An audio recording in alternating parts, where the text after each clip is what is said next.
Olá, aluno. Bem-vindo a mais uma aula de Física aqui pela TV Educação e também pela plataforma Gonçalves Dias. Na aula de hoje, nós vamos responder exercícios sobre dilatação dos sólidos, a segunda parte de resolução de exercícios sobre a dilatação dos sólidos. Lembrando que a dilatação dos sólidos, nós temos três formas: a linear, superficial e a volumétrica. Tá certo? Então fica ligadinho nas dicas, que nós vamos dar aqui nas questões, tá ok? Para que você consiga posteriormente responder outros exercícios, tá ok? Então vamos lá para a questão 1.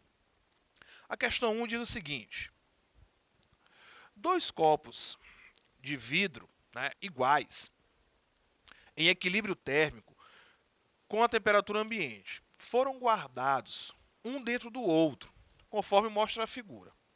Uma pessoa, ao tentar desencaixar, não obteve sucesso. Para separá-los, resolveu colocar em prática seus conhecimentos de física térmica. Então nós temos a imagem, o copo A, foi colocado dentro do copo B. Continuando. De acordo com a física térmica, o único procedimento capaz de separá-los é: letra A, mergulhar o copo, em equilíbrio térmico em cubos de gelo e encher o copo com água à temperatura ambiente. Então é mergulhar o copo B lá na mistura, de água com os cubos de gelo e encher o copo A com água à temperatura ambiente. No caso, a letra B, colocar água quente, e superior à temperatura ambiente no copo. Então, aquecer o copo A. Letra C, mergulhar o copo em água gelada. No caso, essa água gelada é inferior à temperatura ambiente. E deixar o copo, no caso o copo A, sem líquido. Na letra D, encher o copo com água quente, o copo A, isso, água quente superior à temperatura ambiente, e mergulhar o copo, no caso o copo B, em água gelada, isso inferior à temperatura ambiente. E a letra E, encher o copo com água gelada e mergulhar o copo em água quente. Então, encher o copo A com água gelada e mergulhar o copo B em água quente. Ok? Então, é o seguinte, gente. Ali nós temos um copo dentro do outro. Ok? Então, seria basicamente isso. Então, nós temos aqui um copo. Vou tentar desenhar aqui da melhor forma possível. Então, um copo dentro do outro. Certo? Este aqui é o copo A, copo superior, e o copo de baixo é o copo B. Eles estão presos ali, Bom, então para que a gente utilize os conhecimentos de física para separar esses copos, nós temos que fazer o seguinte, ó. Este copo B, que é o copo de baixo, ele vai ter que dilatar, então ele vai ter que sofrer o processo de dilatação, e o copo A, ele vai ter que comprimir.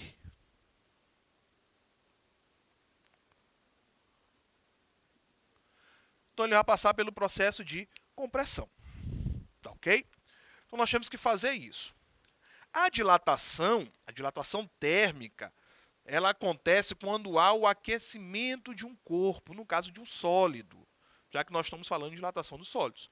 O que acontece com a estrutura molecular? No momento que há o aquecimento, aumenta-se a temperatura porque aumenta-se a vibração molecular. Ok? Então, com o aumento da vibração molecular, essas moléculas elas irão se afastar. O resultado disso, a soma de todos os afastamentos dessas moléculas, é justamente o aumento do volume, que é o nosso caso aqui. Então, é o seguinte, para que ele dilate, o copo B, nós precisamos subir a temperatura, subir a temperatura, para que essas moléculas elas se distanciem. E com isso, a gente consiga visualizar a dilatação térmica. Ok? Já o copo B, ele tem que passar pelo processo da compressão.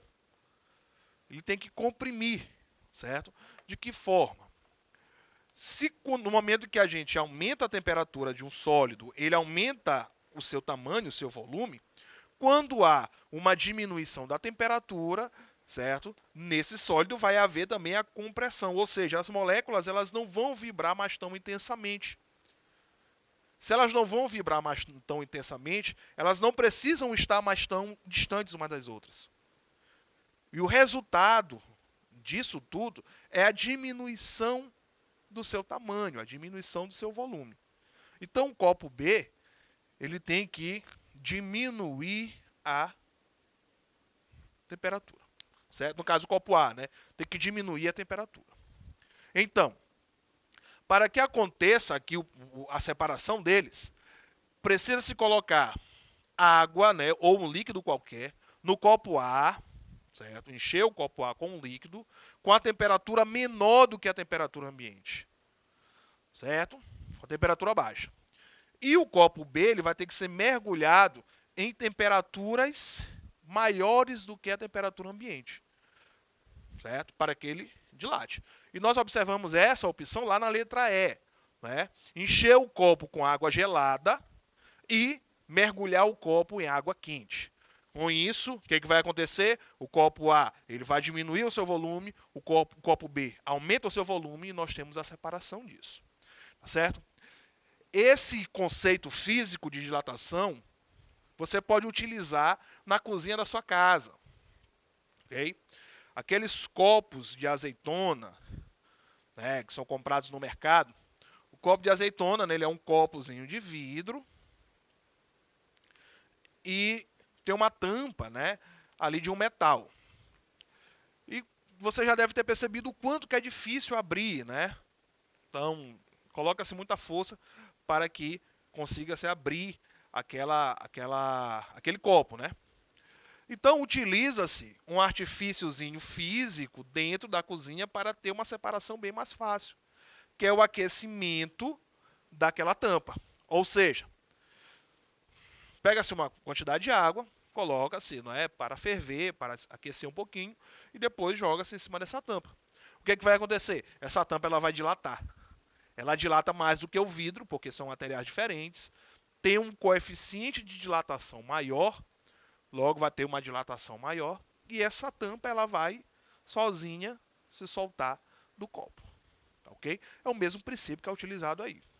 Porque quando essa tampa foi colocada neste copo, para vedar este copo, ela foi colocada desse jeito. Ela foi aquecida, colocada sobre o copo e resfriada para poder ela prender. A mesma coisa acontece com as tampinhas das garrafas. Né? A tampinha da garrafa do refrigerante, por exemplo. Certo? Quando a gente fala o refrigerante, aquele refrigerante com a garrafa de vidro. Ele foi colocado ali do mesmo jeito. A tampa ela foi aquecida para dilatar e depois resfriada a temperatura ambiente para poder ela prender ali. Certo? Então passa por um processo de dilatação e depois de compressão. Tá, ok? Os carros, por exemplo. Lá na roda, né, a roda ela é presa no carro através dos parafusos. Então ali, quando a roda está em movimento, toda aquela estrutura se aquece bastante. Para que o parafuso ele não se solte, certo? Porque no momento em que a roda está em movimento, ela vai dilatar, com isso, os furos onde vai ser colocado ali os parafusos, eles também vão aumentar o seu tamanho. Então, se o parafuso ele não acompanhar a dilatação, essa roda ela tende a sacar, porque os parafusos vão cair. Certo? Então coloca-se ali materiais diferentes. O material do parafuso ele tem que ter um coeficiente de dilatação maior do que o do material da roda. Porque no momento em que os dois se aquecem, o parafuso ele vai se dilatar mais. Ou seja, quanto mais aquecido ele vai estar, certo? Mais o parafuso ele vai prender ali, né? Ele vai apertar ali aquela roda. Tá ok? Então esse fenômeno físico sendo utilizado aí durante o dia a dia, né? Então vamos para a questão 2.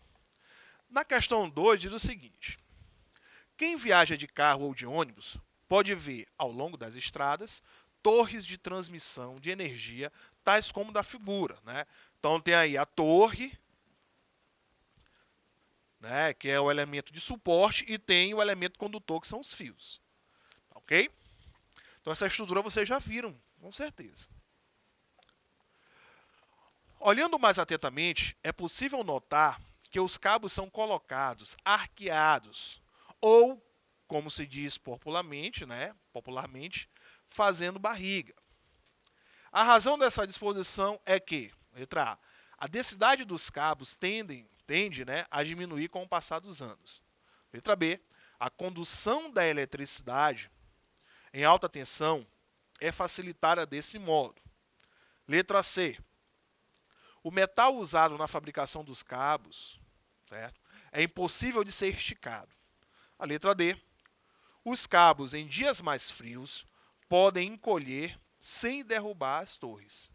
E letra E, os ventos fortes não são capazes de fazer os cabos, assim dispostos balançarem. Então, qual é a explicação para que se tenha aquela, dito popularmente, a barriga aí entre as torres, o fio ele faça aquela caída, ok? Então é o seguinte, vamos lá, questão 2, Então nós temos aqui a torre, a torre de suporte e os fios que são colocados aqui, fazendo aquela espécie de barriga, Pronto. Então esses fios, eles não são colocados esticadinhos, tem uma explicação, certo? Então aqui é o seguinte, esses fios eles se aquecem bastante, já foi dito em aula passada. Eles se aquecem pela temperatura ambiente, externa, e também pelo fenômeno interno, que é o efeito Joule, certo? Então eles vão criando aqui essa barrigazinha. Mas no momento que eles são colocados, eles também não são colocados bem esticadinhos. É justamente por conta de que, assim como acontece a dilatação, acontece também a compressão. Então, em dias mais frios, esses fios, para que eles não encolham, certo? Ou para que eles encolham, melhor dizendo, para que eles encolham seu tamanho e não derrubem os portes, o suporte, ele é colocado desta forma, ok? Então, em dias quentes, tudo bem. Ele está lá, ele vai aquecer, vai dilatar e essa barriga vai aumentar. Mas em dias muito frios, esses fios eles vão encolher, certo? E se não tiver um espaço para esse encolhimento, uma sobra para esse encolhimento, no momento que ele encolher, ele vai derrubar aí esses portes. Então, nós observamos isso lá na letra D. Os cabos em dias frios, eles podem encolher sem derrubar as torres. Ok? Lá na letra A, por exemplo, então a resposta aqui é a letra D. Então lá na letra A, por exemplo, diz o seguinte, a densidade dos cabos tende a diminuir com o passar dos anos. Não tem nada a ver com a situação. Tá, ok? Não tem nenhuma relação com a situação que nós estamos falando. A letra B, a condução da eletricidade em alta tensão é facilitada desse modo. Também não tem nada a ver com aí a condução, com a condutividade desse fio. A forma em que ele está disposto não tem nada a ver com a condutividade dele. Certo? A letra C, o metal usado na fabricação dos cabos é impossível de ser esticado. Também não tem nenhuma relação com a situação. Na letra E, os ventos fortes não são capazes de fazer os cabos assim dispostos balançarem. Também não tem nada a ver com as relações. Talvez se tivesse esticado era mais difícil de balançar os cabos, porque eles com essa sobra, eles ainda tem um espaço aí para balançar, certo? Então, resposta à letra D, ok? Questão 3. Questão 3 diz o seguinte, o piso de concreto de um corredor de ônibus é constituído de secções, de seções de 20 metros, separadas por juntas de dilatação. Sabe-se que o coeficiente de dilatação linear do concreto é de 12 vezes 10 a menos 6, graus Celsius a menos 1. E que a variação de temperatura no local pode chegar a 50 graus. Uma variação de temperatura, viu? Isso entre o inverno e o verão. Nessas condições, a variação máxima do comprimento em metros de uma dessas seções, secções, devido à dilatação térmica, é Então vamos ver aqui a questão 3, né? Então tem um corredor de ônibus, né, o piso de concreto desse corredor, e existe ali uma fenda de separação, né? Ok? Então, nós temos o comprimento inicial, que é 20 metros, né, que é separado aí por juntas, e sabe-se que o coeficiente de dilatação linear do concreto é 12 vezes 10 elevado a menos 6, ó, graus Celsius a menos 1, certo?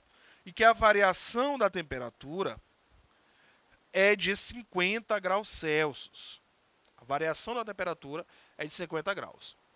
Isso entre o inverno e o verão, como ele fala na questão. Então, nessas condições, a variação máxima do comprimento, então ele quer saber, ó, a variação máxima do comprimento dilatado em metros para que uma das seções, né, de uma das seções, isso em relação à outra. Tá, ok? Então, fazer o seguinte, né? Ele já deu os valores. Então, vamos ver qual no caso, qual é o seu comprimento dilatado, né? Isso que ele quer saber. Então, é o seguinte, já tem os valores, né? Comprimento dilatado é comprimento inicial, coeficiente de dilatação vezes variação da temperatura. Então, substituindo os dados, vai ser igual 20 metros, coeficiente é 12 vezes 10 a menos 6, e a variação de temperatura é 50. Ok? Então, aqui é o seguinte. Para facilitar a minha vida, eu vou fazer este cálculo aqui, ó. 20 vezes 50. Logo, nós iremos encontrar o seguinte, ó. Então, vai ficar, ó, 12 vezes 10 a menos 6. 2 vezes 5 é 10. 10. E tem dois zeros, porque é um zero do 20 e um zero do 50. Então, eu repito aqui, né? Então, vai dar 1000. Ok? Então, o comprimento dilatado vai ser igual a 12 vezes 10 a menos 6. 1000 é 10 a terceira. É 10 e tem 3 zeros, então fica 10 a terceira. Ok?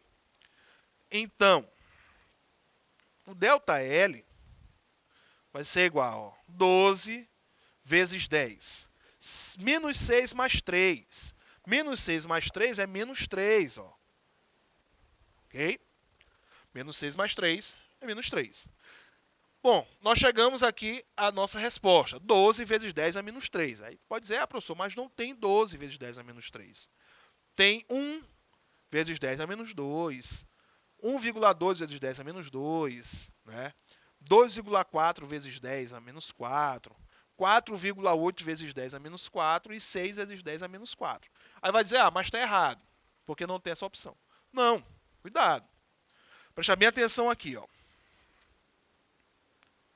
ΔL é 1,2 vezes 10. Por que 1,2 vezes 10?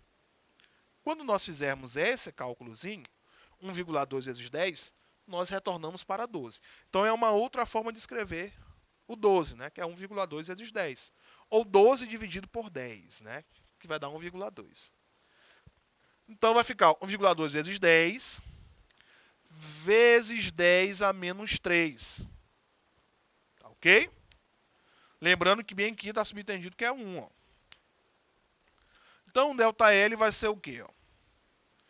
1,2 vezes 10. 1 menos 3 dá menos 2, no caso, metros. Então, nós encontramos aqui a nossa resposta, que está lá na letra B. Ok? Lá na letra B. Então, tem que ter cuidado com os resultados. Ok? Às vezes você encontra o resultado, mas não olha nas opções e acha que está errado. Mas não. Esse 12 eu ainda consigo diminuir. Ok? A gente ainda consegue diminuir ele mais ainda para 1,2 vezes 10. Eu poderia diminuir até para mais, né? Como 0,12 vezes 10 a menos 1. Certo? Quer dizer, vezes 10 ao quadrado, né? Desculpa. certo? Então, a opção está lá, tá certo? Então, com esta questão, nós finalizamos a nossa aula de hoje e até a próxima.